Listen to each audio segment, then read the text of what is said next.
हाँ दोस्तों, मैं नवीन गौड़ अपने यूट्यूब चैनल में आपका स्वागत करता हूँ दोस्तों। दोस्तों, अब तक हमने गति के अंदर दूरी के बारे में, विस्थापन के बारे में, चाल के बारे में, वेग के बारे में और त्वरण के बारे में पढ़ लिया है। और आपको ये भी पता होगा दोस्तों कि दूरी है जो एक अदिश राशि है, इसका मात्रक मीटर होता है। विस्थापन एक सदिश राशि है, इसका मात्रक भी मीटर होता है दोस्तों। उसके बाद हमने पढ़ा चाल।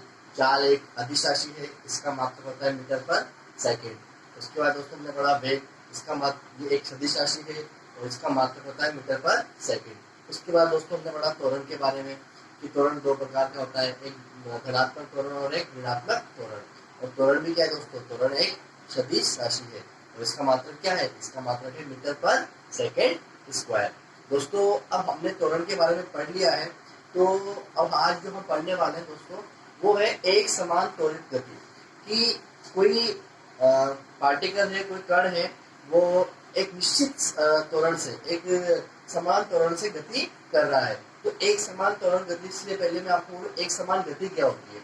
तो एक समान गति दोस्तों क्या होता है कि निश्चित समय अंतराल में कोई कण अगर निश्चित समय दूरी तय करता है तो कहलाती है उसकी एक समान गति। तो दोस्तों, गैलीलियो ने, जो साइंटिस्ट थे गैलीलियो, तो उन्होंने न्यूटन से पहले कुछ ऐसे एक्सपेरिमेंट किए, तो उसके आधार पर उन्होंने कुछ इक्वेशन दिए, कुछ समीकरण दिए जो काफी इंपॉर्टेंट थी।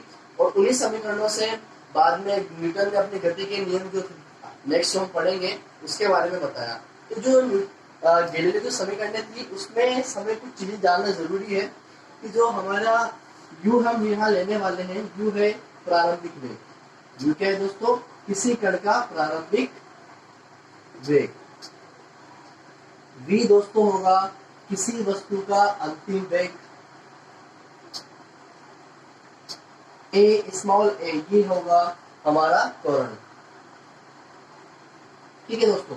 इसके बाद अगर मैं बात करता हूं एस, एस क्या होगा, टी समय में तय की गई दूरी। ठीक है। तो इसके आधार पर कुछ समीकरणें दी गई दोस्तों। जो पहली समीकरण है, वो पहली समीकरण क्या थी जो गैलीलियो ने दी, कि v equal to u plus a t. ठीक है। यानी कि कोई कण है, वो किसी वेलोसिटी से, किसी वेग से कुछ समय अंतराल में एक्सीलरेशन से कोई अपना दूसरा वेग प्राप्त करता है। प्रारंभिक वेग से u से वो v हो जाता है। u से क्या हो गया दोस्तों, वो u से v हो गया। तो उसके लिए उसका जो त्वरण होगा वो क्या होगा दोस्तों, a होगा। तो ये पहली समीकरण थी। दूसरी समीकरण दोस्तों थी कि v square equal to s equal to u t plus half a t square. Second equation क्या थी दोस्तों, जो पहली इक्वेशन थी उसमें हम v और u और एक्सेलरेशन के बारे में हमें आइडिया था। लेकिन जो दूसरी इक्वेशन है वो t समय में तय की गई दूरी की इक्वेशन होगी। तो x बराबर u t plus half a t square. और दोस्तों थर्ड जो इक्वेशन है, थर्ड इक्वेशन है v square equal to u square plus two a s. ठीक है। तो ये तीन समीकरणें दी गई है और इन तीन समीकरणों से हमें किसी भी कोई भी क्वेश्चन जो हमारा न्यूमेरिकल होगा उसे हम आसानी से सोल्व कर सकते हैं। देखो, आपको समीकरणें जो दी गई है, आपको जब न्यूमेरिकल आएगा, तो क्वेश्चन आएगा, तो आपको ये देखना होगा कि हमें यहाँ कौन सी समीकरण का यूज करना है और कौन सी इक्वेशन का हम यूज करके हमारा आंसर, हमारा सोल्यूशन निकाल सकते हैं। बहुत सी बार दोस्तों रीजनिंग में क्वेश्चन आते हैं, हमें काफी कम टाइम मिलता है, तो उसके लिए हमें ये क्वेश्चन हमारे जो सिंपली जनरल साइंस के अंदर आते हैं तो काफी टाइम लग जाता है। तो इसे हम थोड़ा इक्वेशन को याद रखेंगे और हमारे जो क्वेश्चन होगा उस पर फोकस करेंगे कि हमें कितने टाइम में ये सॉल्व करना है। ठीक है। तो आपको जल्द से जल्द सॉल्व करने का मैं तरीका बताऊंगा कैसे सॉल्व करना है। दोस्तों, पहली इक्वेशन क्या है, v equal to u plus a t है। दूसरी इक्वेशन है s बराबर u t plus half a t square. और थर्ड इक्वेशन है दोस्तों v स्क्वायर बराबर u square plus two s. तो ये आपकी ये गति की तीन समीकरण है। आपको ये इसका स्क्रीनशॉट आप ले सकते हो।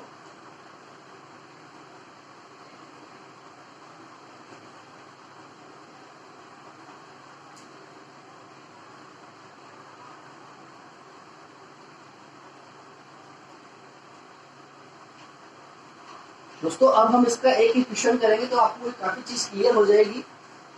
हम क्वेश्चन करने वाले हैं।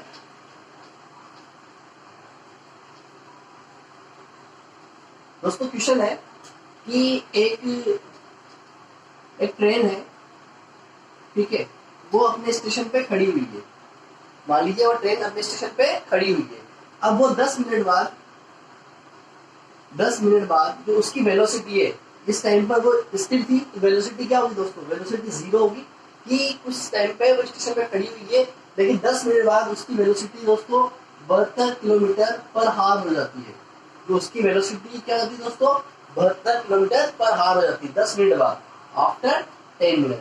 अब क्वेश्चन क्या पूछा गया है दोस्तों? क्वेश्चन ये पूछा गया है कि आपको जब उसका इस टाइम पर उसका एक्सेलरेशन क्या होगा, उसका त्वरण क्या होगा, ठीक है। और दूसरा क्वेश्चन दोस्तों पूछा गया है कि इस टाइम पीरियड में जो वेलोसिटी 0 से 72 किलोमीटर पर हावर हुई, तो उसने कितनी दूरी तय की।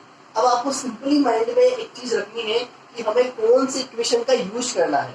तो दोस्तों सबसे पहले आपको दोनों चीज क्या करनी पड़ेगी, मीटर पर, देखो हमारे जो यूनिट्स होती है, सबसे पहला काम होता है हमारा यूनिट्स को चेंज करना। आपके कोई सा भी एग्जाम होगा, आपको सबसे पहले ये चीज पे ध्यान देना है कि आपकी यूनिट एक सेम मात्रक में है या नहीं है। देखो दोस्तों यहाँ किलोमीटर पर हावर में है और यहाँ पे मिनट में है, तो आपको सिंपली क्या करना है, सबको मीटर पर सेकंड या तो मीटर सेकंड इसमें चेंज करना है आपको सबसे पहले, ठीक है। तो 10 मिनट, अगर मैं टाइम की बात करता हूँ तो 10 मिनट कितना हो जाएगा दोस्तों? 10 इंटू 60, 600 सेकंड हो गया, ठीक है। और जब भी किलोमीटर पर हावर में कोई राशि होती है दोस्तों, तो उसको डायरेक्ट मैं आपको ट्रिक बताता हूँ कि आपको जो चेंज करना है v 5/18 से, इससे मल्टीप्लाई करना है दोस्तों। अगर आपको मिनट पर सेकंड में कन्वर्ट करना है तो आपको मल्टीप्लाई करना है 5/18 से। तो ये क्या हो जाएगा दोस्तों? 4 टाइम्स 20 मीटर पर सेकंड। अब दोस्तों आपके पास ये सही यूनिट में कन्वर्ट हो चुका है। टाइम हो चुका है 600 सेकंड, ये सेकंड में आ चुका है, और v हो चुका है 20 मीटर पर सेकंड, और ये भी आपका मीटर पर सेकंड में आ गया है। अब हमें निकालना क्या है दोस्तों? हमें पहले a निकालना है। तो जब हमें a निकालना है तो आपके माइंड में v equal to u plus at, ये इक्वेशन आपके पास आनी चाहिए। u क्या है दोस्तों? u 0 है, ठीक है। a हमें निकालना है, और t क्या है दोस्तों? हमारा t है 600, और v कितना है? 20। तो सिंपली हमें कुछ नहीं करना है, ये चीज यहाँ से हट जाएगी, ठीक है। 10 से 10 कैंसिल आउट हो जाएगा, ठीक है। अब यहाँ पे हमें a का मान निकाल, u क्या हो गया दोस्तों? आपका u 0 हो गया है, देखिए u क्या हो गया है? 0 हो चुका है। तो यहाँ से a का मान क्या निकलेगा? 2/60, 1/30 मीटर पर सेकेंड स्क्वायर। तो आपका आंसर क्या आएगा? 1/30 मीटर पर सेकंड स्क्वायर। मैं दोबारा समझाता हूँ आपको। हमें क्वेश्चन था हमारा दोस्तों कि एक ट्रेन है, वो एक स्टेशन पे खड़ी हुई थी, ठीक है। 10 मिनट बाद उसका जो वेग है वो 0 से 72 किलोमीटर पर हावर जाता है। जैसे उसने अपनी स्पीड पकड़ी और 10 मिनट बाद उसकी स्पीड क्या हो गई?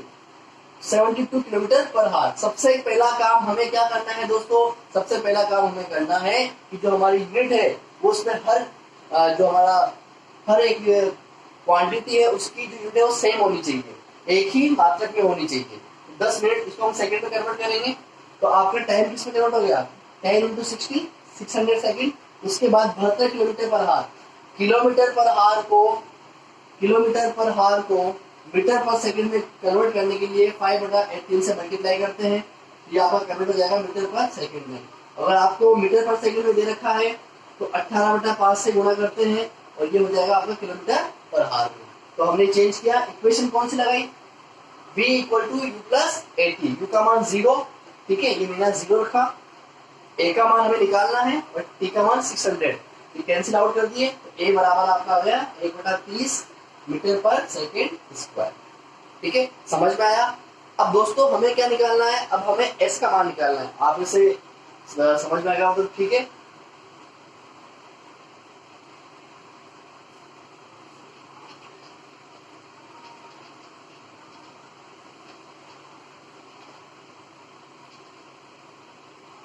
दोस्तों s का मान निकालने के लिए हमें हमारी इक्वेशन वो है s बराबर ut plus half at square. ये सेकेंड इक्वेशन वही है। ए का मान हमारे पास कितना आ गया 1/30 मीटर पर सेकेंड स्क्वायर। ए का मान हमारे पास क्या है 600। ठीक है, इससे हम निकाल सकते हैं, बहुत इजी रहेगा। एस का मान निकालते हैं, यू का मान ये 0 की कोई क्वांटिटी 1/2 1/30 600 इंटू 600। ठीक है, अब देखिए यहाँ पे एक जीरो से एक जीरो कैंसिल आउट होगी, ये कैंसिल। ठीक है, और ये 10 बार, ये अपना आ गया 6000। ठीक है, मीटर। आंसर क्या गया दोस्तों 6000 मीटर। तो आपको ये देखना है कि हमें कौन सी इक्वेशन यूज करनी है। अगर आपको इक्वेशन का यूज करना आ जाएगा तो आप प्लीज जो इक्वेशन मैंने बताई है उसे नोट डाउन कर लीजिए, और उसके बाद उनसे कुछ क्वेश्चंस मैं फिर लेके आऊंगा।